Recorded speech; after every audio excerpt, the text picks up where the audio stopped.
it was just nice to know that somebody out there wanted to do something. New at 10, the story of how strangers are helping someone from an hour away rebuild her dream. Then, if it feels harder to breathe than normal, it's not just the pollen. We talk about the wildfire smoke taking over our area and how you can protect yourself. Plus, AAA is sounding the alarm for teenage drivers this summer. Some tips to keep them safe on the roads. That is all coming up on News 3 Now at 10. Good evening and thanks for joining us, everyone. I'm Sarah Carlson. Eric Franke has the night off. They say it takes a village, and a village is just what one woman, Beaver Dam woman, found when her business burned to the ground. Now, as our Ellie La Liberté reports, she's working to rebuild it, and she's not alone. This is what I love to do. For Amy Bader, her business is her life. We manufacture ceramics, and then we just have a classroom where people come in and they sit down and paint. Country Barn Ceramics has been around for a while. Since 2006. But in February, her life went up in smoke. It went fast. From the time I called the fire department to the time they got here, there was no saving it. Now, every day since, it's just such a big loss. She's burying that loss. It's been a lot of work, and just being home every day and seeing it, it just hurts a little. I mean, this was our livelihood. Amy estimates it will cost $200,000 to get that livelihood back. Until we get it back up and running, you know, there's no paycheck for me. But Amy has the support. We're kind of like sisters. Of friends like Roxanne Sales. I knew I had to have a plan. I had to have an idea what we're gonna do. But also of neighbors. Over in Portage, word spread of Amy's loss. And on Saturday, there's a meat raffle and fundraiser set up. This was my retirement. To help her get that back. It's nice knowing that there's good people out there that do care. And although Amy says she doesn't like asking for help, she's happy to have it. Wasn't expecting it at all. Reporting in Beaver Dam, Ellie La Liberté, News 3 Now. Wonderful story. Thank you, Ellie. And if you'd like to help out, the fundraiser will take place at the Clubhouse at Saddle Ridge in Portage tomorrow at 1 p.m. Or you can look for this story on channel3000.com. Well, turning to weather now, it has been a crazy day with smoke from Canadian wildfires drifting south, bringing unhealthy air, and we've got rain coming in too. We have blaze on the patio. And that's right. There's a little bit of rain right now. We're kind of in between showers in Dane County. We'll touch on that in just a moment. As you mentioned, Sarah, a lot of smoke out there today, and it's going to continue overnight into at least the start of Saturday. Our air quality warning is still in effect until 5 a.m. on Saturday, and we could once again see more air quality alerts issued as we go throughout the weekend because our smoke is going to return as we end Saturday and stick around into Sunday. Speaking of air quality, tomorrow we're looking at moderate to unhealthy for some, especially further to the west. That's where more of that smoke is going to last. As a cold front tonight, we'll bring in some more clean air, but only for eastern parts of Wisconsin. As I mentioned, a little bit of shower activity going on in Dane County, but to our north, we find heavier showers moving out of Juneau, Adams County, Marquette, and Green Lake counties into more of Columbia County. So that's going to continue to push their way south and eastward, bringing light to moderate rainfall. It's kind of a sprinkle out here right now. No lightning with these, so we're not anticipating any severe weather this evening or as we head into the rest of the weekend. Speaking of the weekend, as I mentioned, that wildfire smoke does stick around, but temperatures are going to be pretty seasonal. Could we flirt with the 90s to start off the new month of June? We'll take a look at what the temperatures have in store for southern Wisconsin in the full forecast. Sounds great, Blaze. Love to hear that warm weather. And as he was just talking about, that smoke from Canadian wildfires has drifted south, bringing unhealthy air quality to parts of Wisconsin. Along with hazy skies, the smoke can impact your health. Common symptoms include itchy, watery eyes, nasal congestion, a scratchy throat, and coughing. Now, while anyone can experience these symptoms from the air, some people are more vulnerable than others. These folks who have asthma or other lung diseases have a lot of inflammation already in their lungs, and these fine particulates make that inflammation worse, causing more obstruction of the airways and then clamping down on the muscles around the airways, and can even precipitate asthma attacks during these periods of time. So if that describes you or your child, UW Health recommends spending time inside with the windows closed and possibly the air conditioning on. New at 10, the sheriff's office in Iowa County is reporting the death of 77-year-old Dennis McCarville of Mineral Point. This is after an ATV accident this afternoon. Sheriff's deputies say the accident happened just southeast of Mineral Point on County Line Road in the town of Waldwick. McCarville was spraying weeds on a steep hillside when the ATV rolled over and ended on top of him. A man who disappeared after leaving a Madison hospital last week is now at the center of an arson investigation. Police say 53-year-old Vince Hildestad was seen last around 1 a.m. May 22nd, shortly after being discharged from the emergency room at Merritt Hospital. Now, nearly a week later, Hildestad has been located and arrested. He is being held on pending arson charges tied to a fire on Blossom Lane. That fire was reported last Tuesday morning. 5 people have been displaced with around $100,000 in damages as well. Well, school's out for the summer, and for teenage drivers, it's unfortunately not the safest time. According to AAA, more than 13,000 people were killed in a crash involving a teen driver between 2019 and 2023.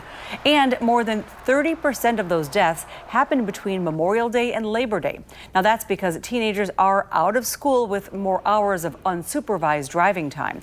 Parents are encouraged to AAA to educate their teens on using the Do Not Disturb feature on those phones to ease distracted driving. Also, buckle up and be active in that learning process. It's still happening.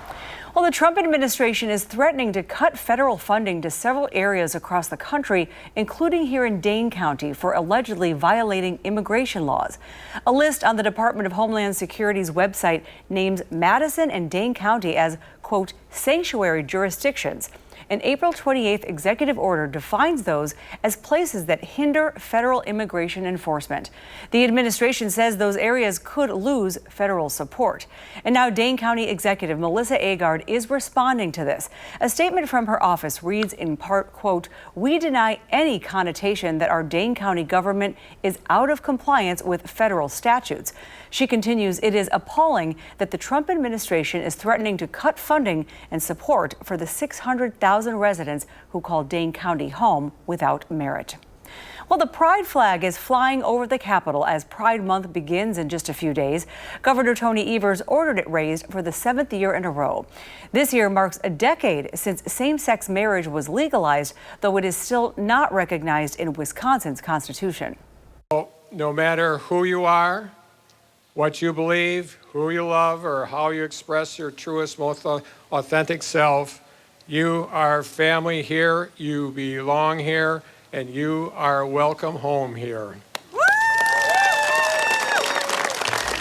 Yesterday, Wisconsin's LGBTQ plus caucus introduced an amendment to recognize same-sex marriage, and it has to pass twice to reach the ballot. Well, nurses and Meritor management returned to negotiations today after talks stalled yesterday without a deal. On the 4th day of this strike, nurses marched from the hospital to the state capitol, where they shared the latest updates on the ongoing bargaining efforts. Ultimately, management showed movement in staffing and security that we have not seen so far. While we're not done yet, we can't underscore enough how big of a step forward it is, and we're having these discussions for the first time. As the strike continues, some patients have told News 3 Now they noticed a decline in care at the hospital. One patient, speaking anonymously, reported medication errors and delays, as well as IVs not being flushed on schedule. However, Meritor responded by saying they have not received any formal patient complaints and deny that hospital operations are being disrupted at all. President Donald Trump announced he is doubling steel tariffs to 50% effective next Wednesday. He said this during a visit to a U.S. steel mill near Pittsburgh. This move follows a planned partnership between U.S. Steel and Japan's Nippon Steel, aimed at keeping U.S. Steel headquartered in Pennsylvania. The president said the deal includes protections to keep all U.S. facilities open and workers employed with no layoffs or outsourcing. The United Steelworkers Union opposes this, however, warning it risks American jobs. A popular snack maker is suing Aldi over its packaging. The lawsuit is being filed by Mondelez International. They allege the grocery store chain is copying its packaging with Aldi's private label snacks closely resembling their own. Mondelez produces snacks like Oreos, Ritz crackers, and Teddy Grahams. And now a live look at Lambeau Field in Green Bay, where the Packers' annual shareholders meeting on July 25th will be bringing up a major leadership change. Ed Policy will officially take over as president and CEO, succeeding Mark Murphy, who is retiring after nearly 20 years. The meeting will also introduce 2 new board members and will be held just 2 days after training camp begins. It's a big one. Well, just after the break, finding the balance between screen time and real life can be tough for all of us, especially children. In our Time for Kids, experts offer some tips to unplug. And the story of a local senior spreading kindness, one brushstroke at a time. Watching News 3 Now at 10. Welcome back. News 3 Now and SSM Health's Time for Kids digital playbook campaign continues, helping families navigate that digital world. In the coming weeks, we'll be focusing on our device guide, starting with why balance is so important. Finding the right balance between screen time and real life matters now more than ever. While technology offers many benefits, doctors do warn that too much screen time can cause eye strain, headaches, and even increase anxiety and depression, especially for kids. SSM Health's Dr. Christopher Harkin recommends setting aside time for face-to-face family moments. When we are looking at our screen so much, we forget to communicate with each other. And so I think the balance thing is, hey, it's summer. Let's get outside. We've been inside all winter long. Let's get out there and enjoy ourselves. Dr. Harkin suggests encouraging screen-free activities and making places like the dinner table, that's a big one, screen-free to stay connected. And you can start the conversation with our Time for Kids digital agreement. It has 6 sections that you can review and have your kids and you sign as a family. Find it by searching Time for Kids on channel3000.com. Well, as high school graduates look back on their years in school, one Wanakee student is hoping to leave a lasting impression with a lot of kindness and beautiful art. Look at this. After 600 hours with a brush and canvas, Molly Schaefer painted 44 of her classmates. Now, during school, Molly says she spent much of her time without too many friends, without a social network to share her feelings. So she turned to painting as an emotional outlet. It gave me an outlet for, my emotions. Anything I didn't know how to express into words. Words are hard. If people were to see me in 10 years, I just want to be remembered as the person who painted that painting that's on their mom's wall or something just really simple like that. It doesn't have to be a lot. I just hope they're happy. Very sweet. Her goal was simple, to be seen and reconnect with people that she hadn't spoken to in years and to show them how much they inspired her. Her art teacher says that watching Molly's journey has truly been heartwarming, and it is.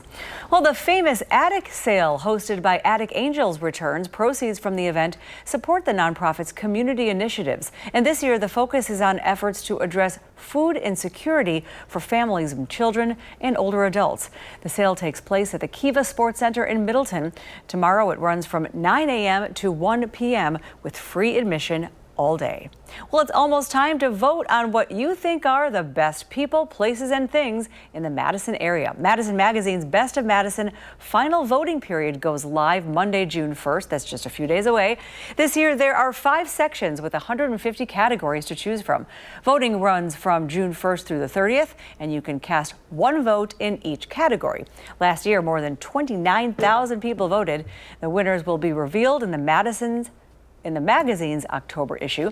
And you can find a full list of all the categories on channel3000.com. Just look for the Best of Madison at the top of the website. Well, we have a lot to cover in weather tonight with some isolated storms and some wildfire smoke still out there in the air. Let's turn to Blaze Keller for the full forecast. That's right. We're going to be dealing with the hazy conditions. So it's going to be sunny, but it will look like it's a little bit more overcast as we head into the weekend. The smoke isn't necessarily going to be near the ground like earlier today, but it will likely return, causing that campfire smoke smell to be more prevalent if you're outside. We'll touch on that in just a moment, but if you're going to be out this weekend, apart from the hazy conditions and maybe some seasonal allergies from trees, winds are going to be light and temperatures are going to be seasonal on Saturday, partly sunny to mostly sunny with less hazy conditions as we head into the afternoon hours the farther east you live. Sunday, we're flirting with the 80s. We're going to be sunny once again. Winds are still going to be out of the north. So that's the reason why we're going to keep that haze. While the smoke might not actually be at the ground, we'll keep that haze in the atmosphere because those northerly winds are pulling all of that smoke out of Canada and moving it overhead. But we'll be hanging out in the 70s for the most part across southern Wisconsin. If you're going to be heading out to, say, Milwaukee over the weekend, upper 50s to low 60s, a little bit cooler with just as much sunshine as we go into your Saturday and Sunday. So I keep mentioning the smoke on near the ground. This is going to be the smoke that you can see, that lowers the visibility, that causes it to smell like a campfire out there. And earlier today, we had unhealthy for some to unhealthy amounts of smoke near the ground out across southwestern Wisconsin. That has since cleared on out. So we're not dealing with that campfire smell. We don't see that smoke as well. It's more or less in the sky. As we go into Saturday, a lot more of that near ground smoke is going to be off into parts of Minnesota as well as the Dakotas. But as we go further into Sunday, overnight into Monday, we're likely going to see more of that smoke return as those northwesterly winds pull a lot more of that smoke out of the west and push it overhead. So we'll keep the hazy conditions, but that near ground smoke is going to stay a little bit at bay until we go into the start of next week. What's going to be happening overhead? A lot of nothing, because high pressure is going to be dominating our weather. Our fair weather friend is bringing us both of its characteristics, the clear skies and those light winds, as we go not only Saturday, but into Sunday as well. And then as that high begins to slide off towards the east, winds turn on to the south. We're going to welcome in a little bit more warmer air, more moist air as well. And that's going to get us ready for that next chance for showers and thunderstorms starting later Tuesday into Wednesday. So future track will jump into Tuesday, take it in closer to home. Those showers and thunderstorms really across all the area as we go overnight Tuesday, and they begin to wrap up as we go through the morning commute time frame on Wednesday. Winds will once again return out of the north. We cool down just briefly Wednesday and Thursday, but we will likely be returning more of that smoke because, again, until those fires are put out in Canada, any northwesterly wind is going to bring that haze overhead. Upper 40s to low 50s tonight. Showers, maybe a flash of lightning, a rumble of thunder, especially farther east, but those showers are beginning to wrap up already at this hour. Here's the three things you really need to know as we look towards these next couple of days. Some haze in the atmosphere this weekend, and then a nice warm start to our next work week.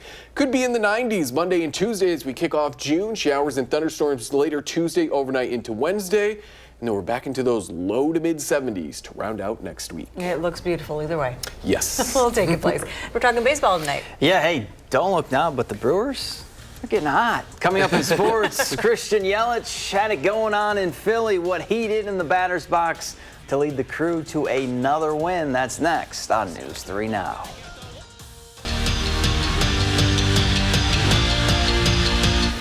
The FM Championship is 1 week away, and nobody is probably more excited than Steve Stricker. The tournament's player-host gets to show off his course, TPC Wisconsin, as he tries to win his second AmFam title in the last 3 years. Now, the challenge for Strick is to get back in the swing of things. He's only played in 3 tournaments this year because he's been battling a shoulder and neck injury. I didn't play very well the last couple weeks, but it was good to get out there for a change, to test things out, and I continue to, try to get better. You just play golf for all these years; it's bound to take a toll. So, yeah, I'm not where I really want to be with my game or my health, really, but super excited about next week and the opportunity to play with Mario and to be here at TPC Wisconsin. Division I sectional track, top 3 qualify for State Indy 1. We'll start with the girls. Verona's Izzy DeCaviter takes home the 1600 title in just under 5 minutes and 12 seconds. Her teammate and future Badger, Nicole Repka, is heading back to lacrosse to defend her 400 crown after winning it in 55.85 seconds. On the boys' side, Wanakee had the need for speed. The Warriors won both the 4x1 and the 4x2 relays.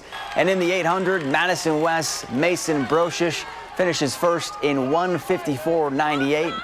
The state meet is next Friday. Brewers opening up a 3-game series with the Phillies, and cue that Rocky theme music because Christian Yelich was swinging like Sylvester Stallone. First pitch he sees in the 5th, and Yelich goes yard in terms of a 3-run bomb. Then in the 9th, he'd do it again. 3 hits, 2 home runs, and 4 RBI from him. Brewers win their 5th straight, 6-2 the final. And Wisconsin's men's basketball has added another Big East opponent to their non-conference schedule. On December 19th, Greg Gard and company will face Villanova at Pfizer Forum. And then the following year, the two will play at Wells Fargo Arena in Philly. The last time these two met was in 2017 in the second round of the NCAA tournament, where the Badgers knocked off the #1 seed to punch their ticket to the Sweet 16. And that's it for sports. Blaze is back with one last look at your forecast after the break. Fans of stupidity and corruption out there, you have joined us on the right night. The Late Show, CBS weeknights. Well, an elephant seal named Gordy, oh look at Gordy, took a surprise trip into suburban Cape Town, about a half-mile from the coast. Normally found near the icy sub-Antarctic, this giant weighing around a ton was quite the local celebrity. Okay, after a 9-hour rescue mission, I was waiting for those words, right? By the Cape of Good Hope SPCA and friends, Gordy did get safely back into his ocean home, but was he holding on to I had to read the story. Yeah. He was hanging out on a car. Well, was it a car? It looked to me like a, what am I trying to call it? Like a jet ski. Oh. Which would not be funny, but sort of funny. Elephants, I think they're like really mean. Male ones, I think, are. It looked cute because of the, but. No, that's a walrus. Yeah, they have the tusks. Because the male ones will like stab each other. I don't know what an elephant seal is, but we now. I think it's just like a species of bigger seal. And then the little ones, I think, get eaten by killer whales. Okay. Wow. Different species. Yeah. It happens. Anyways, weather very quickly. Sunny, 70s, pretty seasonal. It is going to be hazy out there. Light northerly winds are going to stick around through the weekend. We're flirting with the 80s on Sunday. All right, thanks for watching News 3 Now at 10. We have The Late Show with Stephen Colbert next, and you'll see